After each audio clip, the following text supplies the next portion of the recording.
predictions at the spring final, especially for the opening matches, and just check in with some buddies and get a general sense of how everyone's doing, because it's always nice to check in with some of your friends. So without further ado, I guess we'll just bring in NiKo. We'll have a little chit chat. Just got done with NiKo in Dallas as well, and there he is. Nice, beautiful face. Hey, how is it being jet lagged? How is it having? Hey Jason, long time no see, man. Yeah, long time. This is the one part I did not miss about this Dallas trip. Really, it's always it always hits you harder on the way back than on the way in. So as you can probably tell from my face, it's been rough. Yeah.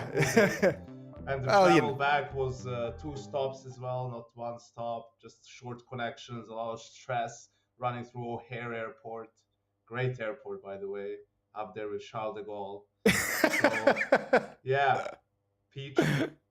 Perfect. Okay. Well, between the jet lag and the 2 stops to get home, that's something I have to deal with every single event for the past 3 years. So I have absolutely no sympathy. Yes, of course you have it the worst, Jason. Yes, it's just so difficult for you living in the United States of America. Yeah, I want to make sure that I'm always the victim in these conversations. I need all the attention. I need all the attention on me.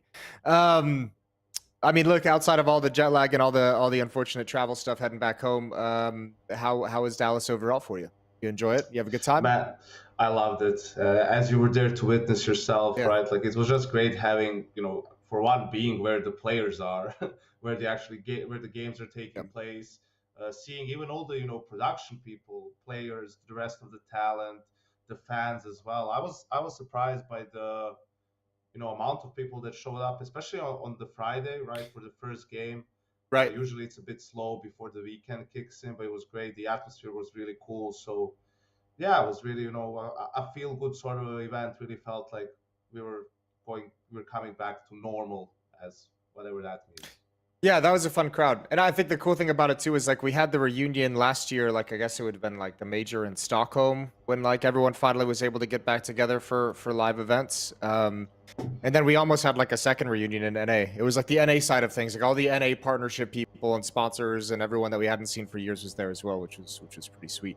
Let's touch on I guess just real quick, let's just talk about Cloud9. Obviously an impressive run for the tournament, and like at a perfect timing in the year when we're like looking for a follow-up contender, Oh yeah, absolutely, and what a return on investment for Jack. Yeah, right out of the gate. Right out of the gate, yeah, and I think we were talking a lot about it during the tournament.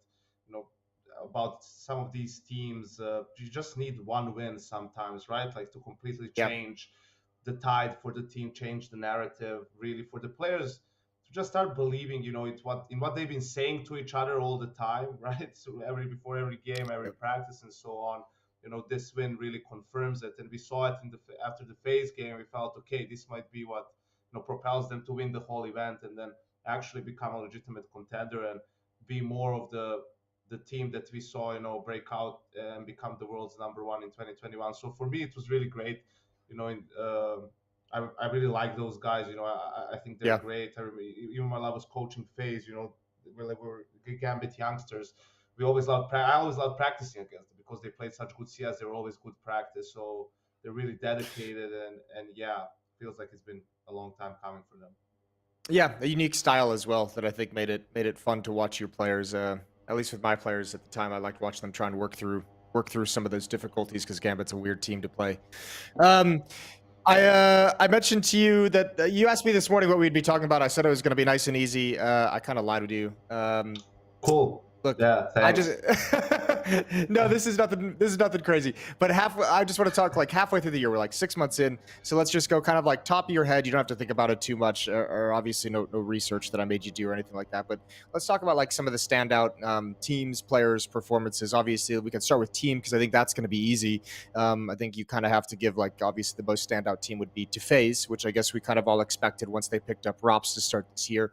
But if you put FaZe to the side, is there any team at the moment that's kind of surprising you with how well they're playing? I think it has to be Ants, right? Yeah, it has to be Ants, because they were playing good CS even before, but you felt at these really big events they can't push other teams to the limit. You didn't see them as a contender, right? Saw them as a team that might beat one of the top teams, one of them at a tournament, but not really multiple, and make a deep run. And actually they've been playing great. Results have been becoming better and better. Have to also, we can't forget that they played Dallas with a stand-in, and even though Snags did great, Yeah. similar to JKS for FaZe at IEM, right? It's still not the same, obviously, without your player, and Spinks is their star player too. So I think Yeah. they are probably the team that's impressed me the most, not just because of their results, but the way they've been playing. The you can see some of their attitude in their approach to the game, right? Like they don't really care who's on the other side of the server. They're just playing their own game, playing a lot of Yeah. balls, and that's great to see. Yep. And we like balls.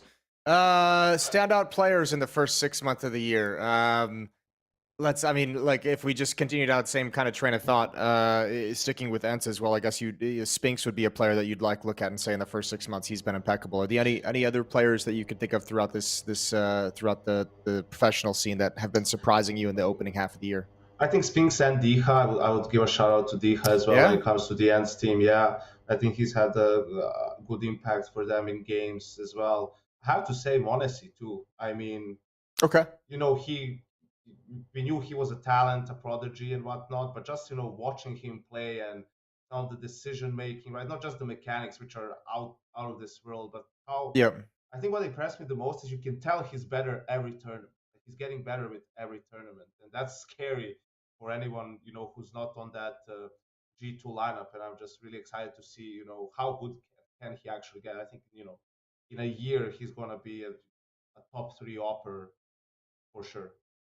Yeah, that would make sense. You know, for me, how would you feel about this one? Because just me, I like to get a little bit of North American hype into everything that I do involving Counter Strike. If I was going to look at like standout players of this year so far, just knowing how like well the scene is going at the moment, someone like Naf, I think, has been super impressive with his consistency. Not so much in like terms of one of the best players in the world. Look, I just want to really just give a shout out to Naf. Is what it comes down Yeah, to. yeah. You could have just said that, Jason. It's I fine. know. This is I tried to this pull it this in. is I a try. this is a safe space here. It's like, well, I wanna single out Naf, not because he's playing great or anything like that, but just because he's Naf, and I had a long talk with him at the event, and it was Yeah, great. yeah. That Like, probably is but mostly it. yeah, but I think if you want to give a shout out to anyone from NA, I think even Twist. despite how well Twist, yeah, obviously he's on phase, Yeah. but even though how poorly they've been doing for complexity, like Floppy has been pretty good for Okay. them, right? So like you know he needs a little bit more help from the rest of the team, and they need to start just playing better as a unit as well. But that's maybe one of the players who can become the next sort of breezy, right? Like maybe he's not on Liquid or something like that, but Right. on the second best team from NA, he could be that star player. Would be nice. I still feel like in some crazy level, like there's a way to like take liquid, EG, and complexity, and actually build like one solid contending team out of like if you chopped Yeah, out up of all the those teams. 25 players that those three Yeah. teams now have. Yeah, man. Yeah, exactly. Well, it's not, I don't make the rules. EG picked up 3 squads. That's not my problem. Um, anything else about the first 6 months or so that's like kind of stuck out to you? Any like crazier performances or like, obviously I think we both really enjoyed watching Exile finally kind of step up and deliver an MVP performance in Dallas. But yeah, just in general, anything in the first 6 months that we haven't touched on that kind of really sticks out to you that you could think of? Would No, say no. not really. We've covered the most of the stuff. I think maybe some people are a bit surprised, or some people expected more maybe from Vitality, right? Yeah. And probably a little bit more from G2 as well. So you know me, Jason. I'm all about the negative stuff.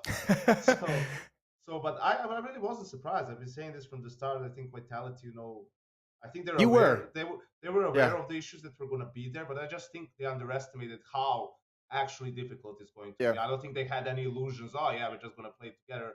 Easy does it. Combine the styles, talk in English. Who cares, right? I think they knew it was going to be a struggle, but I think even they are surprised a little bit by how long it's taking, because on one side you have Astralis, who were a while ago used to winning everything, right? And you have Yeah. Vitality, who was kind of the number two team really at some point, or top three, them, Navi, and G2.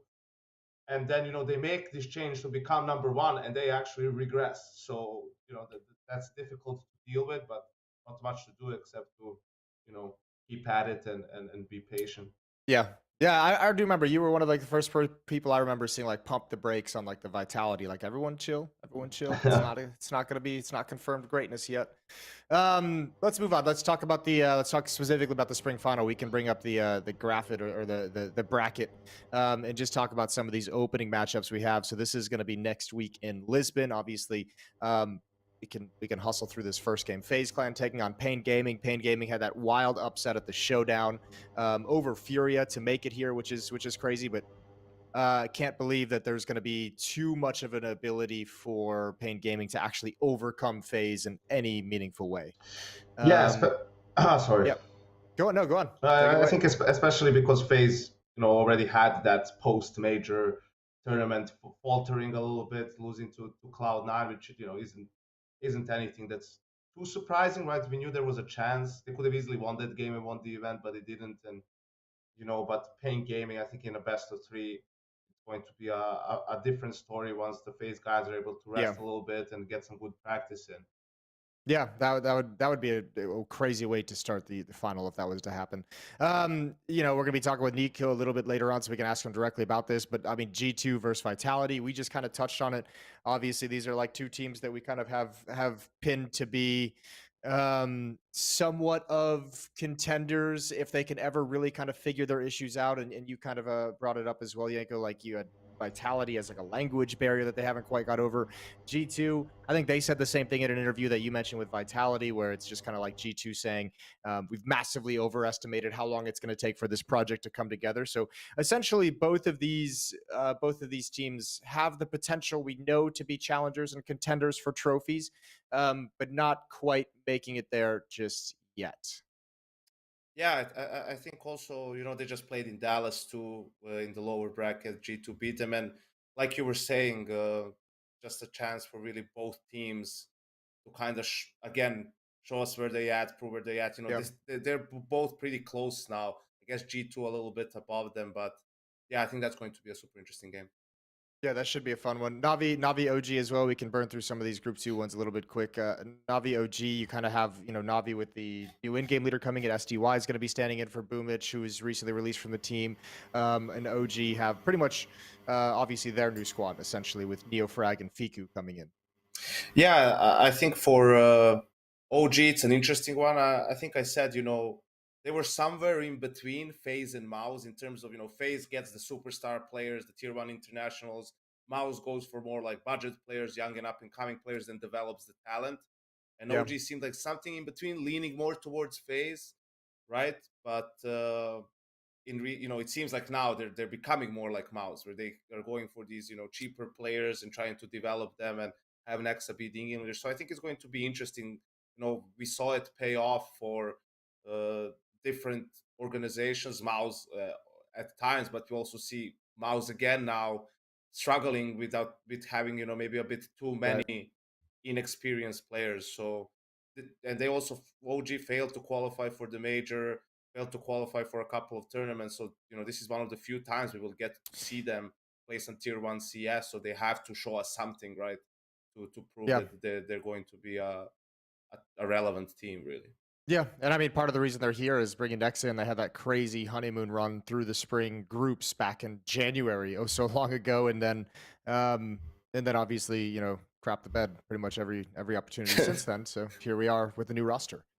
Topical. Last one, Ents versus Big. Ents, another team we consider to be contenders. We're just in the finals of Dallas against Cloud9 with the stand-in of Snacks. They're going to have Spinks back here. And I guess, we kind of know what to expect out of Ents for the moment. We touched on them earlier, but with Big Clan, we know they're essentially the team that gets your hopes up with a great event and then kind of dashes them all and destroys you, and they look how. Which event are we getting out of Big this time? Jason, you want me to let you in on a dirty little secret that you probably know already, right? So Big made like top 4 at Dallas, right? But they beat NIP with a standing in a best of 1, MIBR with a standing in a best of 3 to make the playoffs, and then beat Furia, in the upper bracket game to secure the top seed, right? So yeah, on paper they're gonna say we made top 4, like it's top great. 4 looks good. In reality, even they themselves know, like, yeah, but we didn't like beat any of the good teams actually, right? I think in the semifinal, I think it was pretty one-sided, right? Yeah.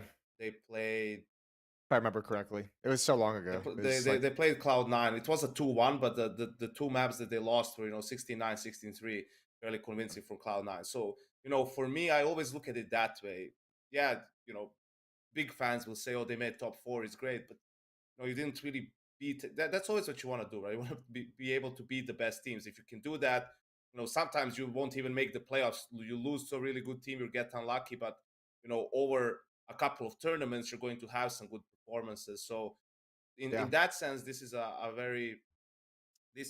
proving ground event for big, right? Like they made top 4, that's great, but now beat someone good or beat two teams here in a best of 3 series, something along those lines, and then I'll say, okay, bigger, legit, whatever. Bro, I think 6, 8, whatever.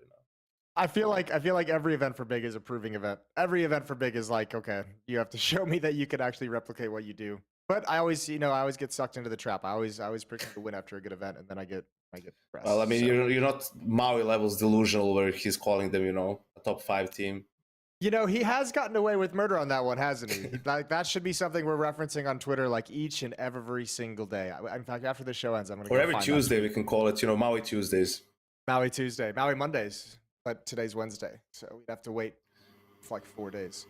Let's just do it today. We'll remember. Set an alarm. Put it in the calendar. Cool. Without further ado, let's bring in our boy. Let's bring in NiKo to come have a little bit of a chit chat with us. We can talk things over. You're looking over to your left like he's actually chilling in your apartment right now. Oh yeah, like he's right in the other room. All right, bro. Connect on the laptop. It's cool. He's ready. There's a second monitor, Jason. No worries. Yeah, exactly. Cool. Well, here we are with the nice wipe into effect. What's going on, NiKo? How you doing? Hey guys, I'm doing amazing. Spending my day off. Just as jet lagged as Yanko? I don't want to mention jet lag. I heard that you have no sympathy for us. But I'm doing good. Spending my day off with you guys. My only day off before I leave to Lisbon. So I'm amazing.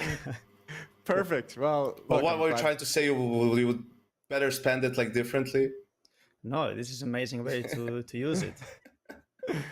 I got nothing to say to that. If I'd known it was your only day off, I would have made sure to position. I would have made this longer. Way more that's just how I am. I would have put it right at happy hour. No, it's all right. It's my job to do so. Let's have some fun at least. Perfect. Let's have some fun. Let's talk. Let's just do like a little post-major check-in. Although it's been quite a time since the major already. Well, it hasn't been Counter-Strike time. Let's talk about Rain because he always seemed like you guys were kind of relatively close to the team. I could be way off base on that, but I just want to see like what was that like, kind of watching someone that you played with, Rain, and someone that I assume you admire, kind of win the major and win MVP and everything. Yeah, I was super happy for him, especially Robin and Kerrigan. Obviously, we have been on the team together for a couple of years. We had been winning some trophies, and then we went a separate way. Some things didn't work out, so I was happy for them. It was a bit hard watching them leave the trophy, but I was truly happy for them, and I think they truly deserved it. I actually talked to Rain at IEM Dallas, like what happened to him, like after Katowice and so on. So I think he got very angry the way people talked about him, like once Jackass was standing in for him. So I think that's what like fueled him up, I would say. So he was just like playing CS nonstop, watching demos, and he just wanted to prove everyone wrong, and he just wanted to prove everyone that like he deserves the spot on this lineup. So he delivered, and I always like he's just the player that you can always rely on him, even though like maybe his fragging is not sometimes, or it was not amazing, but you can always rely on him, and that's a good part of having him on the team. Well, one thing that we always hear from like his teammates and stuff, and I guess you're kind of a perfect person to ask about this, is like some of his teammates always just mention like behind the scenes and even publicly nowadays is one of the players who has like some of the most impressive like mechanics and just like raw aim and raw talent that they've seen. And you being known for being extremely mechanically gifted and skilled, like would you put stock in that as well? Like when you watch Rain play and practice and everything like that, and just over the years, like you just know there's a lot of talent built up behind that. Yeah, for sure. Like I always knew, like, I mean, everyone on the team that is playing with him, like when he's feeling it, when he goes off, like that game is gonna be relatively easy. Like when he's on the fire, it's just much easier to play because he has so much impact when he's playing. Like, he's entry figure, so he's just going for it, and he's just creating like ton of space for the team, and he's on fire. I remember like a couple of games. I think it was even with Janko on the team. It was against Liquid in Miami finals. last Miami, yeah. So like as soon as he started this dust to a game, I think we were like on City half. He just like started rolling, and we knew it's gonna be easy game. Like when he's feeling it, it's just different vibe on the team. Like he's super nice guy, super chill. Like he doesn't get too cocky even when he's feeling it. You know, he's amazing. He's just amazing player and a teammate to have. Cool. Let's touch really quick on someone that you guys can both kind of talk about. Well, I mean, NiKo could talk about Rain too if you wanted, but you know, this one will open it back up. You guys, when you guys were in FaZe, you obviously brought broky into the team, and you kind of had him, I guess, in the first few months of his career and his kind of journey. When you brought that in, like, did you see him becoming the beast that he is nowadays? I mean, we definitely saw the potential in him, and that's the reason why we brought him on the team. I've been grinding FPL a lot with him, playing with him a lot, and like his communication was always on the point at the time, and obviously his mechanics as well. And I saw like one comment recently that that I was holding broky down because I didn't let him up or something like that, you know. And like we were the ones who actually made him an upper, you know. Like he was not supposed to be an upper of the team. He came as a rifle. Yeah. Even in his previous team, it was I think maybe Endpoint, if I'm not mistaken. Like he was not the upper. He was rifle, right? So we made him an upper, and he's just been killing it ever since, and he has been improving ever since we got him. So I'm happy for his development. He has been killing it.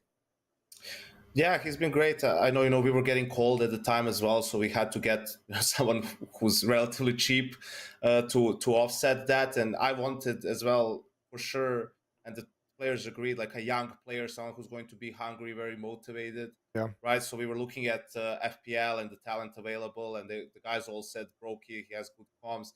There weren't much games to watch, like the officials that he played, but the ones that I've seen, I could see, that the talent is there and that he takes a lot of initiative. He like moves a lot and takes some risks as well. I thought that was something also good for our team at the time. And yeah, initially, the plan was to move all of like to up because he could do it, and for broky to play more with the rifle because of his mechanics. But then we realized, after a couple of months, that probably switching those roles, like all of his experience, is crucial in that T-lurker role. And broky did some secondary opping mostly, I think, in the teams that he played, mostly CT side. So we were just like, okay, we can, he can learn it. He's a young player.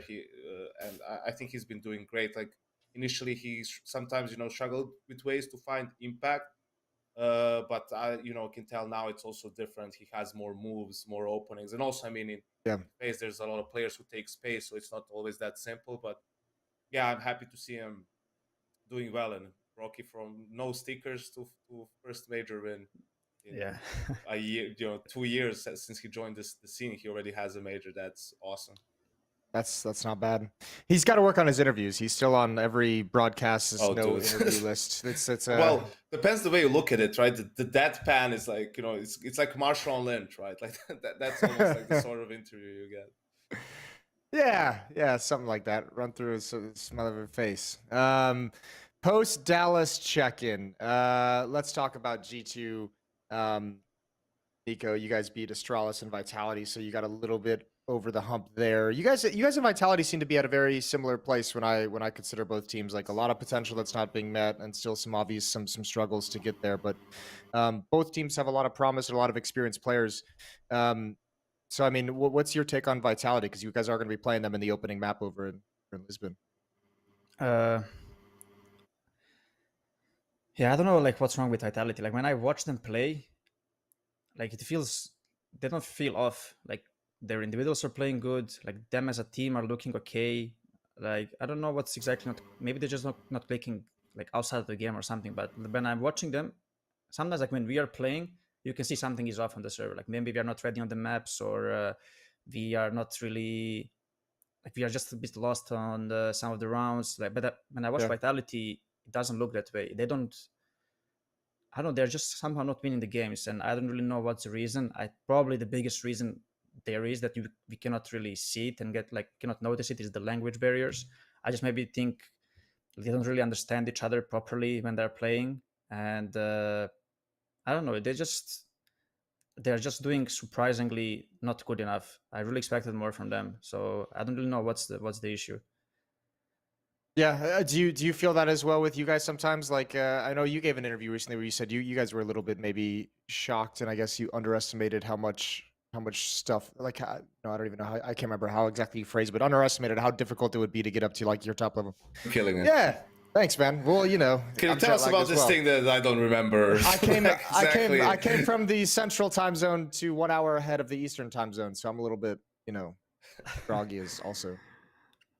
No, but for us, yeah, I know what I talked. It just takes much more time for us to get to know each other and to get on the same page together. When we are playing some rounds, you can see there's like a lot of hesitations on some maps, and that's what we need to just figure it out. Honestly, I think we also lack practice. I think when we play Dallas, we can see it like on the maps that we actually feel comfortable because we practice them a lot. Like we can beat any team, such as like Inferno, Dust, Mirage sometimes. But when we are playing Vertigo, for example, or Ancient, it's just we are lost on the map, and I think that just comes down to lack of practice. And it's something that we will not even have much time to prepare for the Blast Lisbon, but we're going to try to at least learn from some mistakes that we have done. For example, against like Vertigo Tisa, cannot happen again what we did against Furia. Like we need to find a way to close out the games, no matter how not prepared we are or unprepared. Sorry, like we need to close these games out. Like we need to find a way to. We need to be able to win 2 rounds if you're having such a big lead, or even 1 round if I don't know what was the result. But yeah, I think we are not ready on some maps, and I think that's our biggest issue, and we need to sort this thing out. You know, that was one of the things that I was most surprised at when I stepped into coaching, was like how difficult it is to stay on top of like your entire 6 map pool, you know, essentially of like, you know, teams there's obviously like a little bit of like an ebb and flow or rotation of like when you're feeling good on a map and you're good for like a month or 2, and then it kind of slides down to like not being like your strongest map. But with all the events that go on, it's so hard to like actually get an adequate amount of time practicing all the different maps that you're going to be playing. Yeah. I mean, it might not only just be the practice, maybe just the roles on the map that we need to maybe switch around. Like, for example, in Vertigo, I think, obviously, I think like if you look at our T side, for example, I have been dying on this ramp constantly without having much impact, right? So we need to figure this thing out, like how we want to use some of the players on the map. And that's also one reason why we struggle on Ancient as well, because it just feels like we are not, some of our players are just not on the right spot where they should be in the default, you know? And that obviously is a big issue for any team, that if you're having these issues. So yeah, it's just not like there's many things that needs to be done on these maps, I would say. Yeah, for sure. Well, let's move on. Let's take a look back at kind of how you got to the spring final first and foremost, so we can start talking specifically about Lisbon instead of some general concepts. And we'll just bring up, you guys went through the spring groups as well. I mean, again, we'll touch on this G2 Vitality thing because you took a loss there to them in the knockout stage. You were able to get through, beating MIBR, but a pretty nice little route that you guys took to start the year.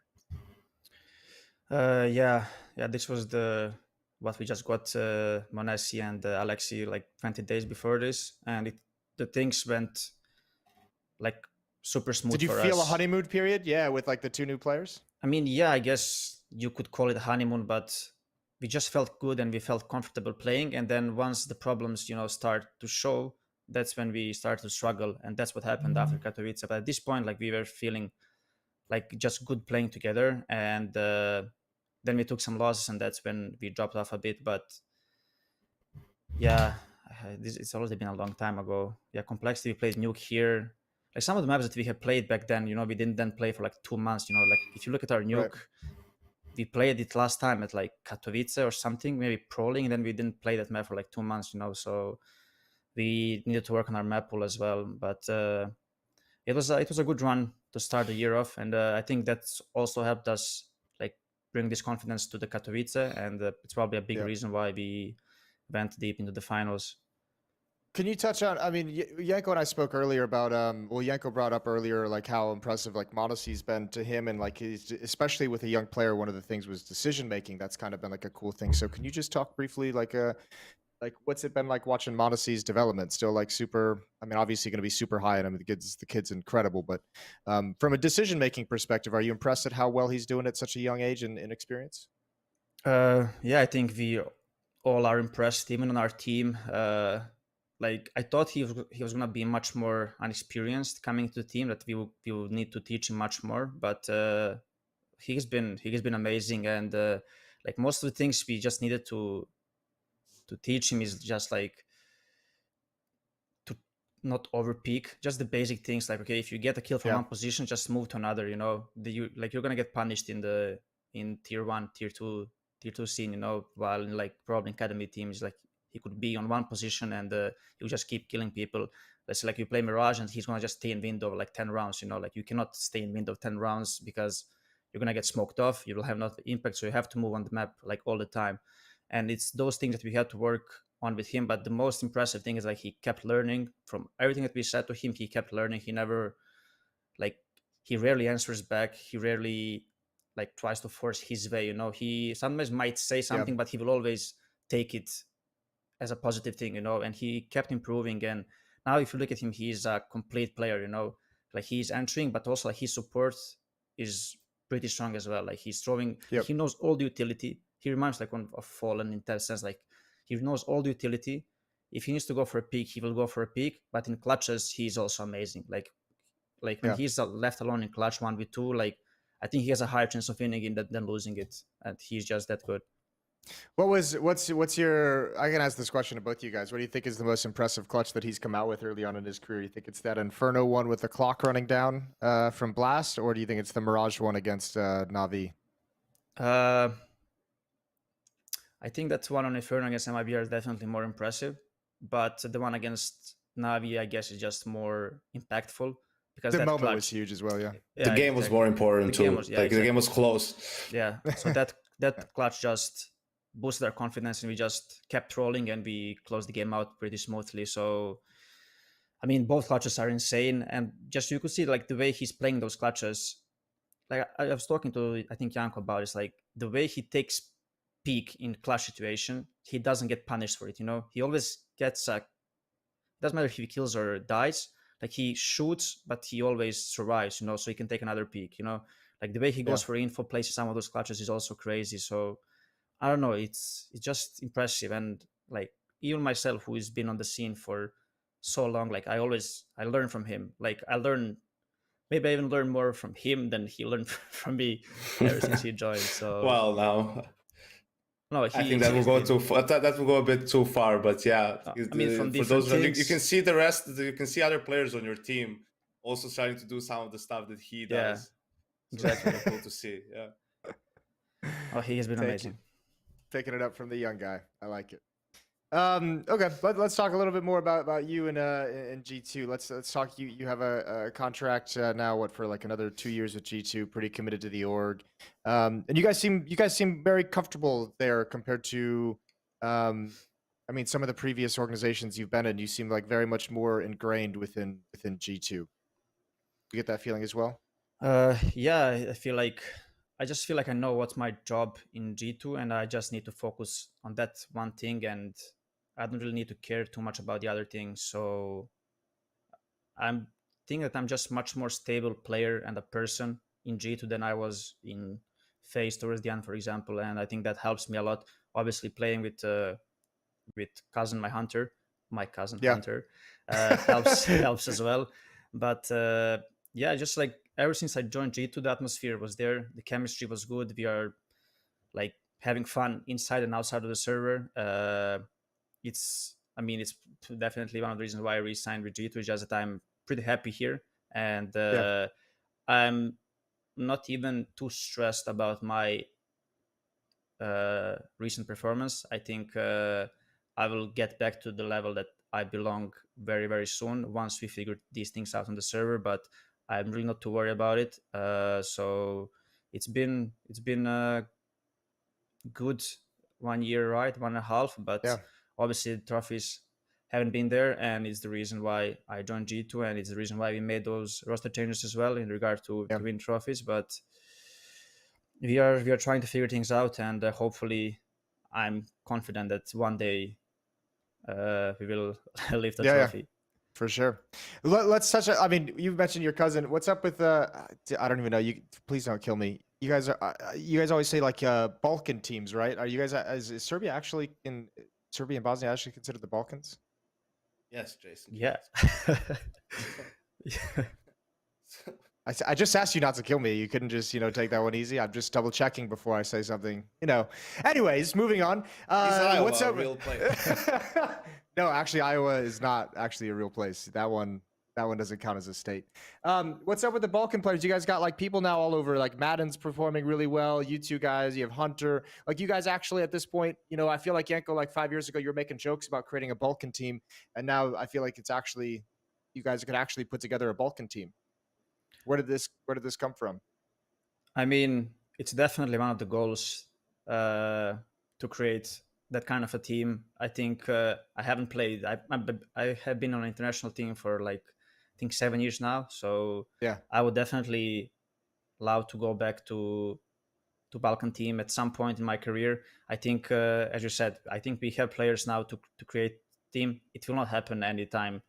Yeah, like in near future, but we have the players now at least, and I'm really happy for them to. I mean, it's only like actually been Madden who actually broke through in the recent times, but yeah, now we have Hunter, me, Nex, and Madden, and if we get like one more or two more players that just gonna break through, like an Opera or something like that, I think we have a good potential of creating a good roster that we would all feel comfortable in the roles. I don't think it's stupid for us to create a team and just like force some roles, and for it to just not work out. So I think it's the best we just bait it out. I mean, don't get me wrong. Like if we start winning trophies with G2 and I win like majors, like I don't want to leave. Like I want to win as much as I can. So, but no, I'm not. I'm just more talking about team in 2 years, Jason. Last time he played. Talk Serbian in a team, he was playing with me, so it's been like way too long. It's been ancient history, and I have the key for that last piece as well. Like Monesi will probably get a Serbian passport at some point, right? He's spending so much time here, he might learn the language too. So we'll just make him an honorary Balkan boy. I like that. That'll be great.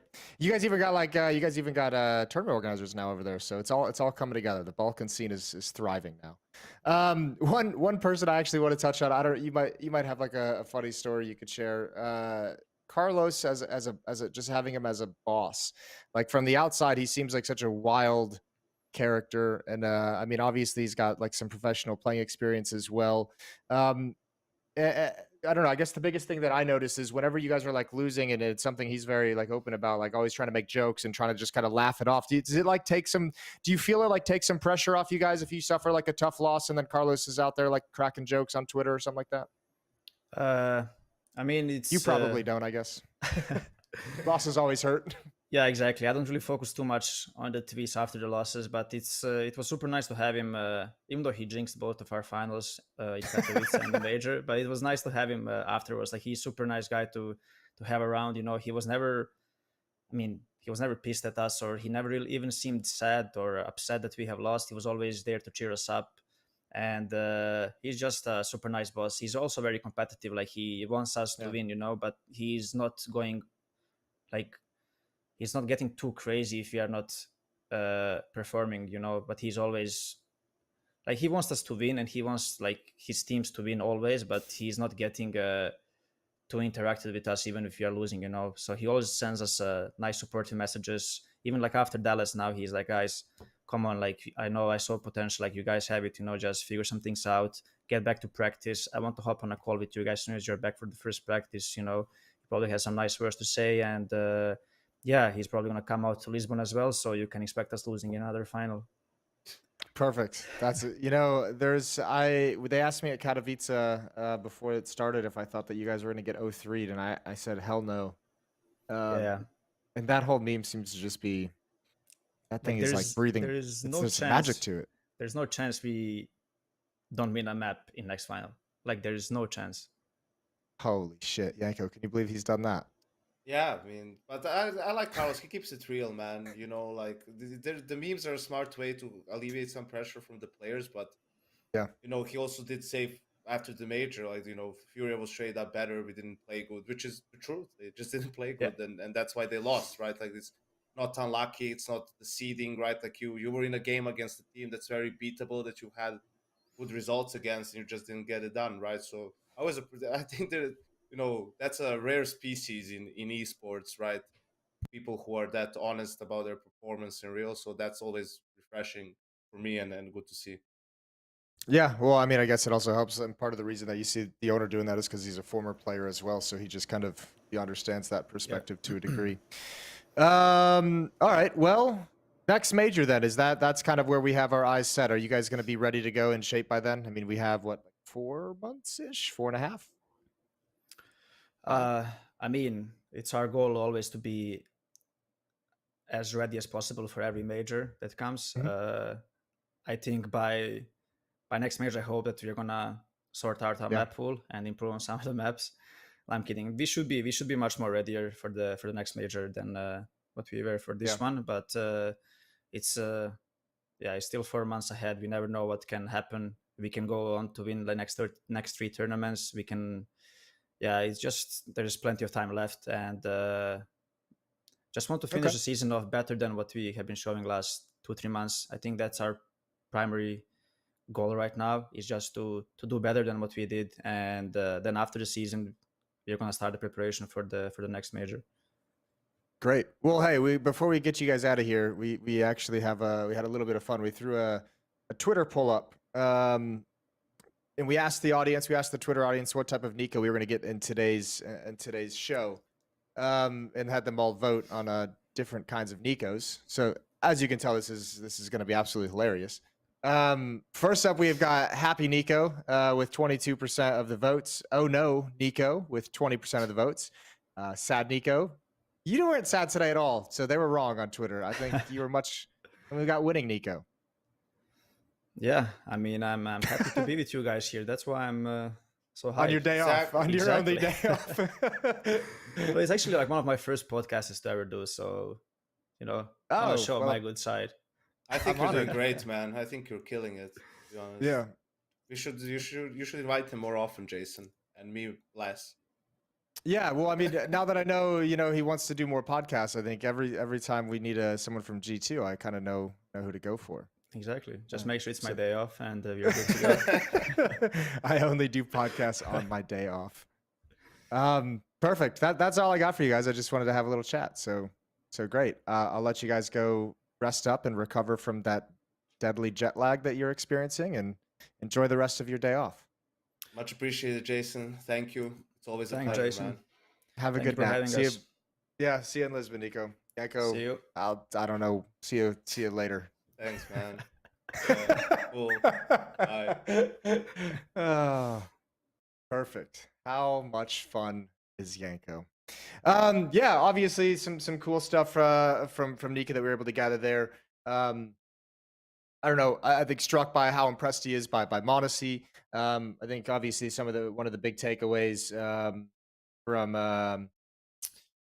the conversation with NiKo, you know, being like the map pool problems that G2's having, that seems to be a focal point for him moving forward, is trying to fix some of those issues within the team. And obviously a lot of those map issues, as he mentioned, stemming more not from a lack of understanding of the map, but just kind of players not being in their optimized positions. So yeah, good times, good chat with NiKo. Regardless, we do have that spring final in Lisbon's coming up in a week. So as we did last time, let's do 3 things that I want you guys to keep your eye on coming into the Blast Spring Final in Lisbon. The first one of those is going to be the new look OG. Valda and NiKo are out. Neofrag and Fiku are in. Disappointing results for this OG team. And remember, it was off the back of an incredible run during the group stage way back in January, where they kind of lit the entire group on Storm, the spring groups, and qualified, you know, right out of the gate. And then from there for the rest of the year, haven't been living up to it. So OG's hand is kind of forced here to make some changes. Fiku is a Polish player coming from AGO. Neofrag is from the Czech Republic, and he's coming from Sinners. It's a huge shift in vision for the team, and Nexa in interviews has kind of touched on it.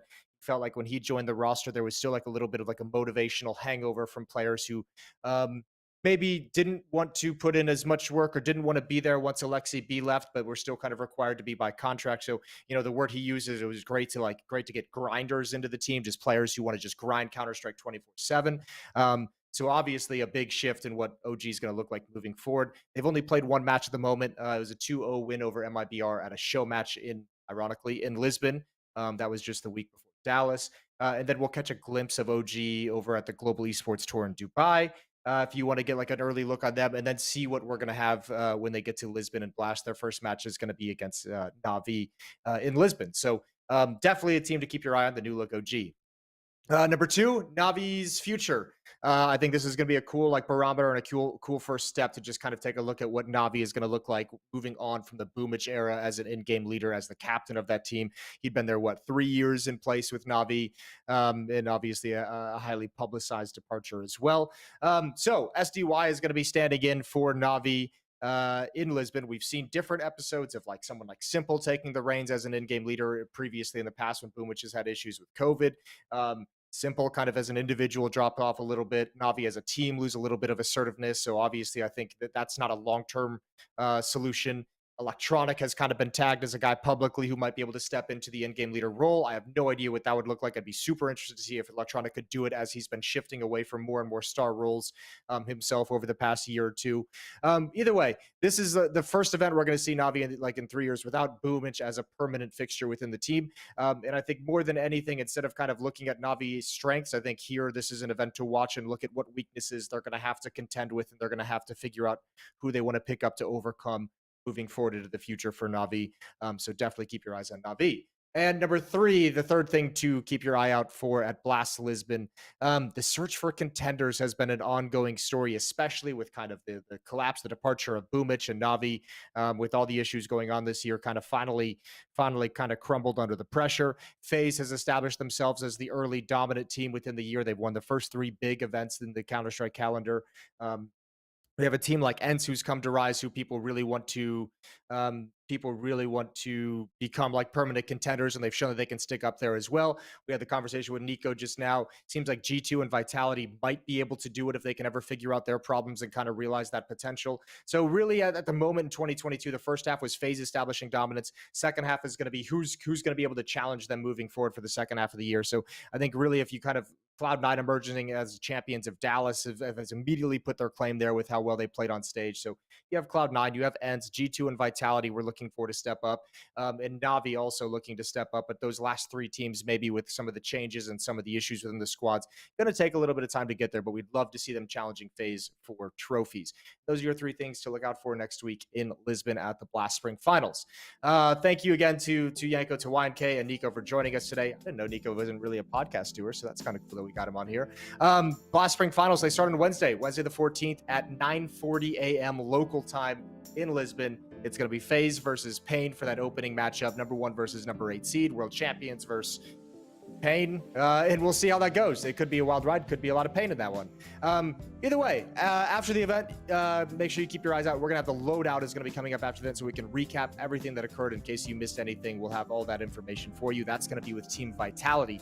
So we got G2, now we got Vitality. Had a lot of chit chats about both those teams. I'm excited for that. Regardless, thanks for tuning in today, and we'll see all of you next week at Blast Lisbon.